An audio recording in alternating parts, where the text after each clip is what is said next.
참 이게 중요한 말씀입니다. 우리에게 하나님의 뜻이 뭘까? 참 이게 하나님 뜻을 안다는 것은 참 중요하지만은 잘 알기가 쉽지 않아서 마치 내 뜻이 하나님의 뜻처럼 생각하며 살 때가 참으로 많습니다. 이 시간 하나님의 뜻을 우리가 알아가는 귀한 시간 되면 좋겠습니다. 주기도문의 청원의 세 번째입니다. 저는 이 본문의 말씀을 뒤집어서 땅에서도 하늘의 뜻을 이루소서 이렇게 설교 제목을 정하였습니다.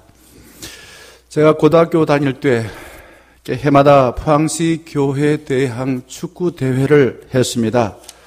각 교회는 대회하기 전에 하나님께 이렇게 기도했지요. 하나님, 우리 교회 이기게 해주세요 라고 기도하고 막상 경기를 시작하였습니다. 열심히 선수들이 이기려고 경기하다 보니 때로는 깊은 태클도 하고 거칠고 그러다 보니 나중에는 서로 싸움이 일어났습니다. 이런 일이 자주 일어나고 난 뒤에 결국은 축구대회가 없어졌습니다. 가뭄이 아주 심하여서 농사를 걱정하고 산불이 나는데 교회에서 야외 예배를 가기 위해서 계획하고 기도했는데 막상 그날에 비가 왔습니다. 하나님의 뜻일까요? 아닐까요? 자, 이런 일들은 인류 역사에 비일비재하게 일어납니다. 종교개혁 뒤에 1600년대입니다. 이 30년 전쟁이라는 유명한 전쟁이 있습니다.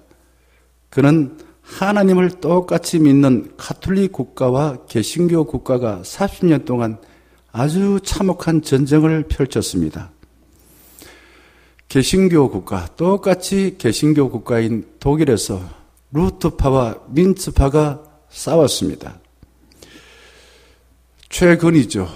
개신교 국가인 영국과 가톨릭 국가인 잉글랜드가 전쟁을 했습니다.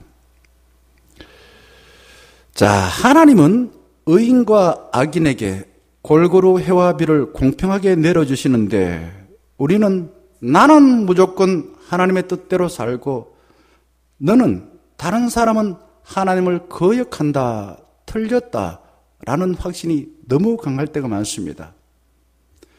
하늘은 하나님의 뜻이 100% 이루어진 곳이고요. 땅은 하나님의 뜻을 반역하는 곳을 상징합니다. 우리나라에 좋지 않는 이유가 있습니다. 자살률 1위래요. 기후위기로 전 세계가 생존의 위협을 당하고 있습니다. 우리나라의 모든 분야에서 극단적으로 분열되어 있다라는 통계를 지지난주에 봤습니다. 내 뜻과 함께하는 내 편만 옳고 내 뜻과 다른 상대방의 편은 무조건 틀렸다라고 생각하여 어르렁거리는 것이 극단적인 분열입니다. 자, 런던에 있는 런던 칼리지라는 대학이 있습니다. 그 대학에서 28개의 나라를 대상으로 12개 항목을 두고 조사를 했습니다. 그 결과 우리나라가 12개 중에 6개 단연 1위가 되었습니다. 빈부, 세대, 성별, 이념, 정당, 종교, 남북이 첨예하게 분열되어 있다. 1등을 차지했습니다. 자, 우리 가정을 보게 되면은 한 가족인데 한 교회인데 서로 지지하는 당이 다르다고 하여서 보니 안 보니 호적을 파니 안 파니 이런 일들이 일어난다는 안타까운 말을 들었습니다. 미국에서 남북 전쟁이 한창일 때 링컨이 참모들을 불러 모아놓고 회의를 했습니다. 그때 참모들이 하나님이 우리 편이 되게 해달라고 기도합시다. 하나님이 우리 편 되게 다 기도합시다. 라고 하자 링컨이 이렇게 말을 했습니다. 하나님이 우리 편 되게 해달라고 기도할 것이 아니라 우리가 하나님 편 되게 해달라고 기도하자라고 제안을 했다는 겁니다. 농경사회는 24절기에 따라서 농사를 짓고 생활의 패턴이 이루어지게 됩니다. 자식이 철이 들었다라고 하는 것은 부모의 마음을 알아차릴 때가 되었다라는 것이지요.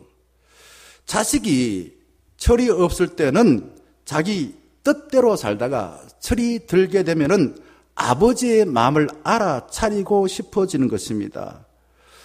우리는 가난한 걸 싫어합니다. 그리고 애통하는 걸 싫어합니다. 그런데 예수님께서는 산상수훈의 팔복을 말하면서 애통하는 자, 가난한 자가 복이 있다. 우리의 뜻과 완전히 다른 말씀을 하십니다. 신앙의 철이 되면은 하나님의 자녀들은 하나님 아버지의 마음을 알아차려서 살고 싶어지는 것이 신앙이 자라는 것이에요. 하나님은 나만, 인간만이 창조한 것이 아니라 이 땅에 있는 모든 것들을 창조하셨습니다. 동물도, 우리가 싫어하는 뱀도 창조하셨고, 식물도 창조하셨고, 햇살도 창조하셨고, 구름도 창조하셨고, 물도 창조하셨고, 땅도 창조하셨고, 이 모든 걸 창조하셨다는 것은 그 창조한 피조물의 주인이다라는 것입니다. 하나님 뜻이 있어서 창조하셨지요. 자, 그러면은 우리가 하나님을 믿는데, 창조주 하나님을 믿는데 신앙에 철이 들게 되면은 모든 피조물들이 고통을 받게 될 때에 이런 마음이 들어야 됩니다. 하나님 아버지의 마음 얼마나 아파하실까 하는 생각을 하고서는 내가 하나님 아버지의 마음을 시원하게 해드려야지. 하나님이 만드신 피조물들 고통을 내가 조금이라도 해소해 드려야지. 이런 마음을 먹는 것이 신앙에 철이 든 사람의 마음인 것입니다. 그런데 경험적으로 인생을 살아보니 그렇지 못한 것을 우리말 속에 이런 말이 있습니다. 철들면은 뭐 하다고요? 철들면은 망령이다. 무슨 말입니까? 철이 드니까 이제 죽을 때 되고 늙어 죽을 때 참 철이 잘 안 든다는 거죠.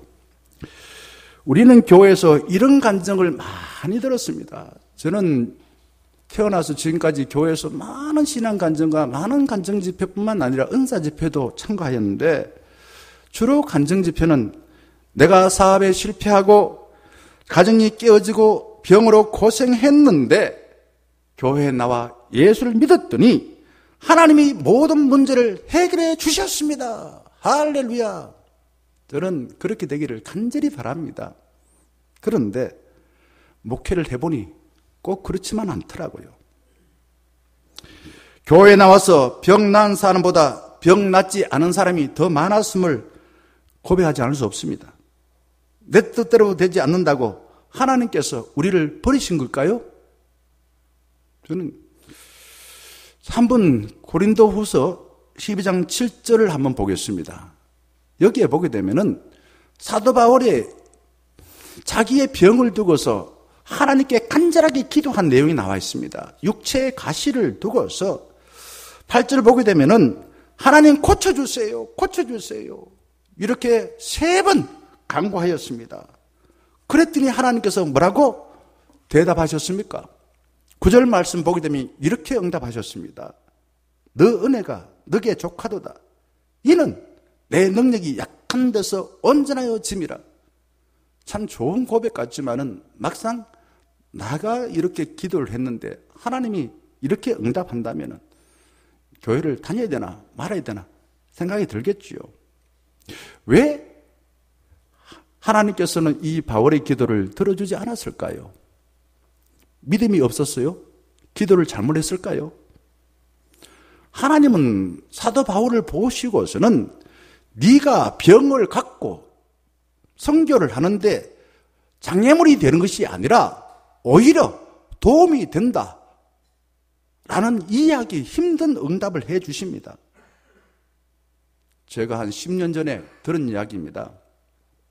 목사님, 우리 교회 장로님 가정이 있는데 그 가정에 장애 아이가 태어났어요.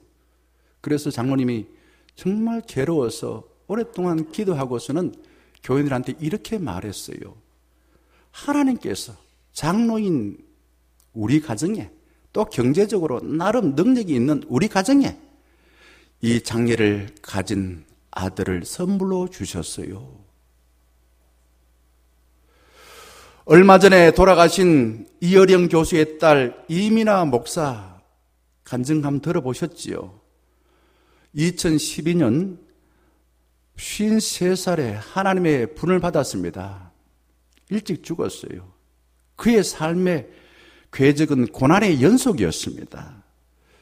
그 유명한 정치인 김한길 씨와 결혼하여서 5년 살다가 이혼하고 갑상선 암에 걸렸고 또 재혼하여서 낳은 아들이 자폐증 판정을 받았고 막막 실명의 위기를 만났고 26살에 그 똑똑한 큰 아들이 죽었고 말기 암 판정을 받은 고난 가운데 하나님의 특별한 기적을 체험했습니다. 그리고 죽기 전에 간절하게 기도하고 원하였던 무신론자 아버지 이여령 박사가 예수를 믿게 되었습니다. 이민아 목사가 죽기 전에 이렇게 고백했습니다. 하나님은 저를 사랑해 주셔서 저의 질병을 여러 번 고쳐주셨습니다. 그러나 온전히 고쳐주지 않아서 저는 죽습니다. 그래도 저는 예수를 믿는 자는 죽어도 살겠고 살아서 그를 믿는 자는 영원히 죽지 않음을 믿습니다. 저의 부친이 지난 12월 말에 암 판정을 받고서 경북대학교 정밀검사 안 받겠다는 거 억지로 받도록 고민하여서 정밀검사를 하고서 조직검사하고서 침대에 누워가지고 그 나오면서 저한테 이렇게 말했습니다. 살아도 나는 주님의 것이고 죽어도 나는 주님의 것이다. 저희 부친은 이민아 목사를 몰라요. 그런데 똑같은 말을 하고 저는 깜짝 놀랐습니다. 만사가 내 뜻대로 되지 않아도 나보다 더 크신 하나님의 뜻에 맡길 수 있을 때에 정말 하나님의 자녀로서 성숙한 삶을 살 수가 있는 것입니다. 하나님의 뜻대로 살았는데 병에 걸리고 가정이 깨어지고 사업에 실패할 수 있습니다. 우리나라에서 훌륭한 목회를 했던 분 중에서 손에 꼽으라면 여러 사람이 있겠지만은 저는 개인적으로 사랑의 교회 옥하람 목사님을 좋아했습니다. 그런데 옥 목사님은 은퇴하고 2년 만에 돌아가셨어요. 그리고 온누리교회 하영주 목사 참 훌륭한 분이죠. 그런데 목회하시다가 65세 폐암으로 돌아가셨습니다. 그리고 우리 같은 노회에 성빈교회도 김재민 목사 훌륭하십니다. 그런데 교회를 새로 건축하고서 입당하지 못하고 67세 폐암으로 돌아가셨습니다. 그리고 그 옆에 신암교회 윤의금 목사 훌륭하시죠. 나름 목사들한테 존경받습니다. 그런데 똑같이 67세 돌아가셨습니다. 저주받은 것입니까? 저는 이런 간증을 하는 사람이 많아지기를 바랍니다. 내가 하나님의 뜻대로 살려고 애썼는데 사업이 어려워졌음에도 불구하고 하나님은 저에게 자유를 주셨어요. 하나님을 믿는다고 나는 하나님께 명을 달리고 기도했는데 내 병이 낫지 않았지만 하나님은 나를 당신께 더 깊이 이어주셨어요. 참 이 간증하기가 쉽지는 않습니다. 그러나 저도 그렇게 간증하면 좋겠어요. 하나님을 믿는다는 것은 나의 가능성을 믿는 것이 아니라 하나님의 가능성을 믿는 것입니다. 믿음은 나의 가능성이 끝나고 하나님의 가능성이 시작되는 것입니다. 신앙은 내가 경험한 대로 살고 내 욕망을 무한대로 성취하고 내 능력을 강하게 하여서 무소불위의 사람이 되는 것이 아닙니다. 신앙은 자비하고 전능하신 주님을 은혜를 입고서 나의 능력과 내가 경험한 것과 내가 처한 환경을 초월하여 사는 것이 신앙인 거예요. 내 능력으로 무한 자유를 누리려는 것은 신앙이 아니라 마술입니다. 신앙은 내가 실패할지라도 하나님은 결코 실패하지 않고 내가 무너질지라도 하나님은 결코 무너지지 않는다는 확신을 갖고 살아가는 것입니다. 하나님의 뜻을 믿는 사람은 내가 뿌린 씨앗이 바로 열매를 맺어서 나의 업적이 쑥쑥 자라나지 않더라도 낙심하지 않는 겁니다. 오늘 아침에 우리 전사님들하고 요한복음 12장 한 알의 밀이 땅에 떨어져 썩으면 만 열매를 맺고 썩지 않으면 그대로 있는다. 좋은 말씀 같지만은 이거를 나한테 적용할 때 참 어렵더라고요. 하나님의 뜻이 하늘에서 이루어진 것처럼 땅에서도 이루어지다라고 기도하는 사람은 내 가능성이 끝난 자리에서 하나님의 가능성이 다시 열리고 있다는 사실을 알기에 끝까지 기도하며 살아내는 것입니다. 인간은 스스로 내 뜻을 버리고 하나님의 뜻을 알려고 하지 않습니다.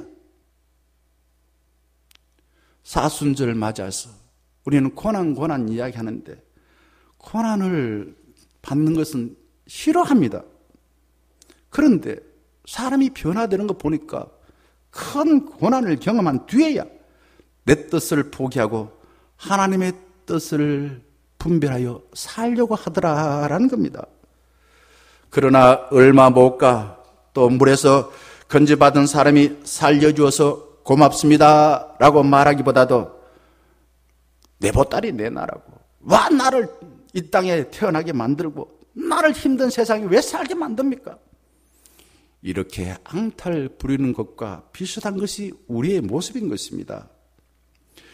병원에 있을 때에 우리 교우들을 신방하면은 그렇게 이야기합니다.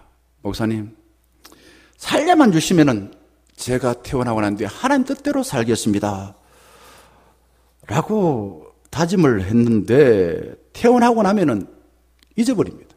또 내 뜻대로 살고 싶어집니다. 우리는 내가 원하는 것을 줄 것이라는 환상을 갖고서 우상을 만들어서 우상을 내 뜻대로 조정하고 싶어 하는 삐뚤어진 이기심을 가지고 있습니다. 마태복음 26장 36절 이하에 보게 되면은 그 유명한 예수님이 겟세마네 동산에서 기도한 내용이 나와 있습니다. 예수님은 십자가의 죽음을 앞에 두고서 너무너무 괴로워서 제자들을 데리고 거기 겟세마네 동산에 가서 핏방울이 땀방울 되도록 기도하셨습니다. 예수님 주변에는 온통 예수님을 십자가에 매달아서 죽이려는데 혈안이 되어 있었습니다. 예수님은 죽음이 백척한 뒤에 다가왔다라는 위기를 느끼고 마음이 괴로워서 제자들에게 나를 위해서 기도해달라고 부탁을 하고서는 직접 이렇게 기도하였습니다. 나의 뜻을 죽이고 아버지의 뜻을 이루게 하여 주시옵소서. 내 아버지여, 만일 한만하시거든 이 잔을 내게서 지나가게 하옵소서. 그러나 내 원대로 마옵시고 아버지의 원대로 하옵소서. 예수님은 간절하게 똑같이 이 잔을 내게서 지나가게 하여 주시옵소서. 이게 내 뜻입니다. 그러나 아버지의 뜻대로 저희가 살겠습니다 라고 간절하게 3번 기도한 것입니다. 그러나 하나님은 침묵하십니다. 대답하지 않아요. 나의 능력을 강하게 하여 세상을 정복하려는 우리는 하나님의 뜻을 잘 알기 어렵습니다. 왜? 내 뜻이 그러니까. 예수님은 죽음 자체를 두려워하기보다도 하나님 나라를 이루려는 사명을 더 발휘해야 되는데 아직도 보니까 사람들은 하나님의 뜻보다도 자기 뜻을 이루는 사람이 부지기수인데 내가 죽어도 괜찮나? 하나님 맡겨주는 삶을 내가 다 살았다고 말할 수 있나? 이것이 두려웠던 것입니다. 예수님은 하나님의 뜻을 확실하게 알기 위해서 내 뜻이 아니라 아버지의 뜻을 보여주세요. 몸부림치며 기도했습니다. 예수님의 기도를 통해서 우리는 내 뜻이 죽어야 비로소 하나님의 뜻이 보인다는 것을 알게 되어지는 것입니다. 예수님의 십자가 위에서도 엘리 엘리 나바 사박다니, 나의 하나님 어찌하여 나를 버리시나이까 하나님께 절규하면서 기도하셨습니다. 그래서 저는 이걸 보면서 직통 계시를 받았다 라고 하면서 마치 자신이 하나님의 뜻을 다 아는 것처럼 이야기하는 사람은 저는 고개를 돌립니다. 그리고 그의 말을 듣지 않으려고 애를 씁니다. 슈몰크라는 분은 1704년 후반에 독일의 목사였습니다. 슈몰크 목사가 그때는 목사들이 흔하지 않아서 독일에 있는 36개 마을의 환자를 돌보고 교두를 신방하고 돌아왔는데 사택에 불이 났습니다. 섬뜩한 생각이 들어서 잿더미를 헤쳐보니 거기에 두 아들이 꼭 껴안고 불에 다 죽었습니다. 정신 잃고 망렬자실했으나 그 새까맣게 탄 두 아들 앞에 무릎을 꿇고 나중에 부를 549장을 작사했습니다. 내 주여 뜻대로 행하시옵소서 온 몸과 영혼을, 이렇게 작사를 했습니다. 나쁜 짓을 해가지고 아들이 불타 죽었습니까? 하나님의 뜻을 다 알지 못하고 내 뜻대로 되지 않을 때 하나님의 선하심을 믿고 받아들였습니다. 하나님의 뜻은 언제나 모호하고 불확실하여 답답합니다. 불확실한 하나님의 뜻은 우리 육신의 장막과 또한 세상의 통력과 내 경험과 내 능력을 벗어버릴 때 비로소 하나님 뜻이 보이는 것이에요. 그래서 사도 바울은 갈라디아서 2장 20절 유명한 말씀이죠. 내가 죽고 내 속에 예수가 산다는 겁니다. 내 육신이 죽는 게 아니라 내 경험과 내 능력과 내 생각과 내 환경에 의지했던 살았던 이 삶의 방식을 포기한다는 겁니다. 그리고 예수님의 생각과 예수님의 의지와 예수님의 뜻에 따라서 내가 살겠다는 겁니다. 사도 바울이 자기가 다 안다고 했을 때에는 다른 사람을 핍박하고 예수를 죽이는 데 앞장섰습니다. 테레사 수녀에게 존이라는 사람이 봉사활동하러 왔습니다. 존은 어떻게 살아야 할지 고민하다가 나를 위해 기도해 주세요 라고 테레사에게 부탁했습니다. 테레사는 그에게 무엇을 기도해 드릴까요? 그러자 존이 확실하게 알고 살아가도록 기도해 주세요 라고 부탁했지요. 그러자 테레사가 또 말합니다. 미안하지만은 확실한 것은 당신이 추구할 것이 아니라 버려야 할 것입니다. 존은 언제나 확실하게 알고 믿고 사는 것처럼 보인 테레사가 부러워서 나도 확실하게 알고서 살 수 있도록 기도해달라고 부탁을 한 것입니다. 테레사가 존에게 이렇게 말합니다. 저는 지금까지 살면서 한 번도 확실하게 알고 믿은 적이 없었습니다. 제가 늘 가지고 있는 것은 하나님의 선하신 계획을 신뢰한 것입니다. 내 상황이나 내 뜻이 아니라 하나님의 나를 향하여 우리를 향하여 계획하신 선한 계획을 신뢰한 것입니다. 그러므로 당신도 하나님을 신뢰하도록 기도해 드리겠습니다 라고 말했다는 겁니다. 저는 설교를 준비하면서 목사로서 이렇게 기도하기를 원했습니다. 저에게 원치 않은 큰 문제가 생겨나도 문제보다도 하나님의 선하신 계획을 믿게 해주세요.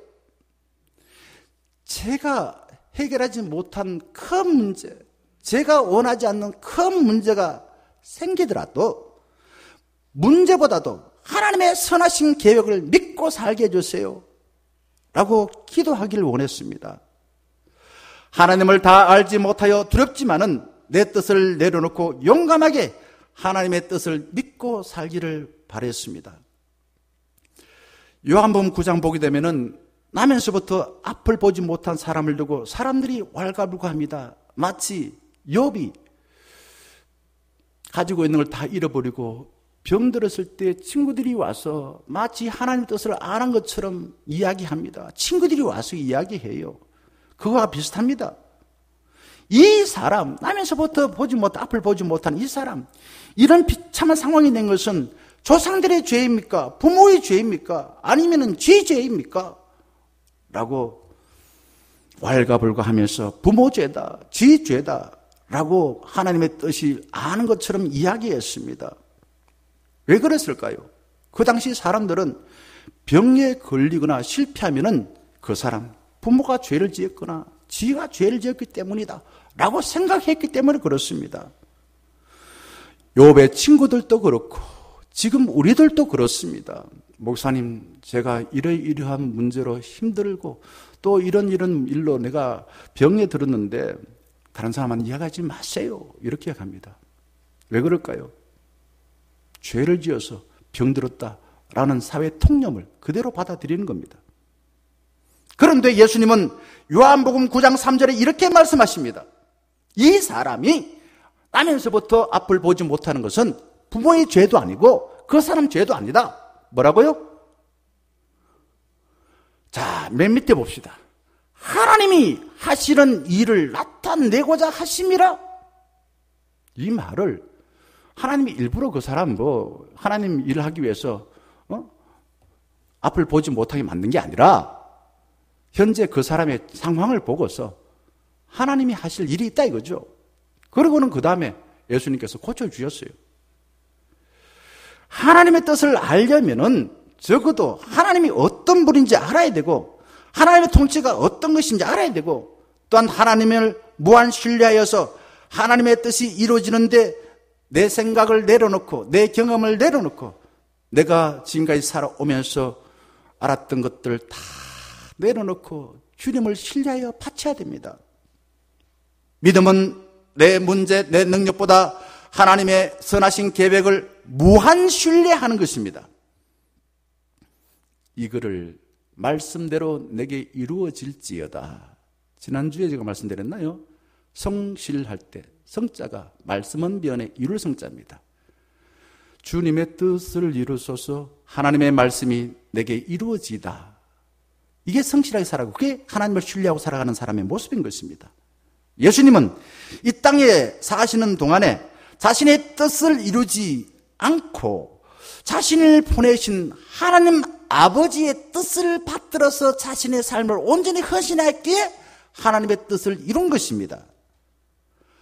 하늘의 뜻이 땅에서도 이루어지게 하소서라고 기도하는 사람은 기도한 내용이 우리의 삶 속에서 구현되도록 살아야 되는 것입니다. 그래서 설교 제목을 땅에서도 하나님의 뜻이 이루어지게 하소서라고 정한 것입니다.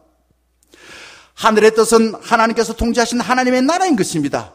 하나님 나라는 어떤 곳입니까? 생명을 풍성하게 하는 나라. 하나님이 생명의 주인이신데 하나님의 통치하시니까 거기에 있는 모든 자들이 생명이 풍성하게 되는 것입니다. 예수님께서 이 땅에 오셔서 하신 일이 뭐냐? 요한복음 10장 10절에 자신이 이 땅에 오신 목적을 이렇게 말합니다. 빨간 글자로 써둔 거 한번 봅시다. 내가 이 세상에 온 것은 양으로 하여금 뭘 받는다고요? 생명을 얻고 그 생명이 더 풍성히 얻게 하려는 것이다. 제가 목회하는 이유가 여기에 있습니다. 제가 무슨 돈 벌어가지고 그냥 부자 되기 위해서 목회한 게 아니고요. 제가 유명한 사람 되기 위해서 목회한 게 아니라 우리 교우들이 저로 인해서 하나님이 약속하신 더 풍성한 생명을 누리고 살아가도록 하는 거예요. 그건 못하면 저는 목회를 잘못하는 겁니다.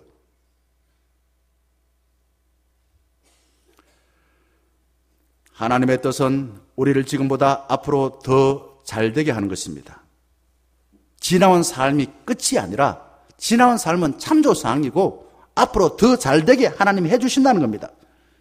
지금 나에게 태산 같은 문제가 있고 초라하지만은 하나님은 우리와 하나님을 연결하여서 생명의 주인으로서 생명을 더 풍성하게 누리고 살아라 라고 우리를 초대하여 우리는 이 자리에 나왔습니다. 이 세상에 단 한 사람도 자신의 능력, 자신의 문제 환경으로 인해서 인생을 허비하지 않고 생명을 충만하게 되는 대로 우리를 만들어 주신다는 겁니다. 저는 이렇게 기도하는 걸 하나님 뜻이라고 생각하지 않습니다. 주님, 저 굶주린 아프리카 사람들 얼굴에 보니까 파리가 막 날아들어도 힘이 없어서 쫓지 못하는 저 아프리카에 태어나지 않게 해 주셔서 감사합니다. 이거는 하나님 뜻대로 기도하는 게 아닙니다. 하늘의 뜻이 땅에서 이루어진 것처럼 라고 기도하는 사람들은 고통받고 있는 사람을 볼 때에 하나님의 마음이 얼마나 아프실까 생각하여서 하나님의 마음이 내 마음이 되어서 그를 외면하지 않아요. 어떤 외국인 난민이 성경을 펴서 오늘 읽은 본문을 두고 묵상하고 있었습니다. 아버지의 뜻이 하늘에서 이루어진 것처럼 땅에서도 이루어지다 라고 읽고 있었어요. 그에게 다가가서 물어봤습니다. 하나님의 뜻이 무엇이라고 생각합니까? 그러자 그 난민이 이렇게 대답합니다. 저처럼 직업 없는 사람에게 직업을 찾아주고 삶이 힘겹다 해도 하나님의 선하심을 믿고 낙심하지 않는 것이 하나님의 뜻이라고 생각합니다. 라고 말했다는 겁니다. 고 이여령 선생님 2월 26일에 돌아가셨습니다. 그의 딸 이민아 목사가 숨지기 전에 이렇게 말했습니다. 오늘 내가 죽는다면 오늘이 이 세상을 떠날 완벽한 순간이기 때문입니다. 저는 하나님이 부를 그날까지 벼랑 끝에 선 아이들을 가슴에 품고 사랑하는 것입니다. 이민아 목사는 유독 청소년들, 자기 아이가 일찍 죽어서 그런지 그들을 위해서 변호사로서 얼마나 열심히 섬겼는지 알 수 없습니다. 이 땅은 하나님의 뜻을 거역하고 나의 헛된 욕망을 추구하고 있습니다. 하나님의 뜻이 하늘에서 이루어진 것처럼 땅에서도 이루어지기를 위해서는, 그렇게 살기 위해서는 삶의 주인, 우리의 삶의 방향, 우리의 삶의 목적, 우리의 삶의 방법이 바뀌어야 되는 줄 믿습니다. 사랑하는 중년가족 여러분, 우리가 내딛는 발걸음마다 아버지의 뜻이 하늘에서 이루어진 것처럼 말씀을 이루는 성실한 삶을 사셔서 무수한 생명들을 풍성하게 만드는 복된 발걸음이 되기를 주의 이름으로 간절히 축원합니다. 함께 찬양하겠습니다.